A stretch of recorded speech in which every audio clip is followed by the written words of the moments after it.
Good morning folks, 21st Century Caveman here. Hope everybody's safe, hope everybody's well. Now this is a very short video for those of you out there who have either bought or intending to buy a jointing knife, a taping knife or a trowel.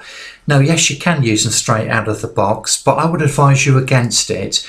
Now before you use these items, you will notice that the edges and corners will be very pointed and sharp, and you need to take these down a little to give you the best possible finish straight away, rather than having to do loads of jobs and break them in.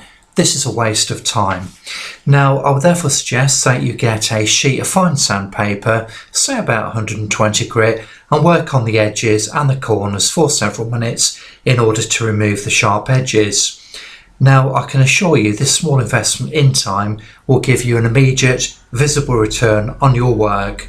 The important thing to bear in mind though is the fact that when you're sanding down the edges, you've got to maintain that straight edge. So make sure you either use a solid background such as a little piece of wood or a proper sanding block in order to maintain the straight edge on the blade.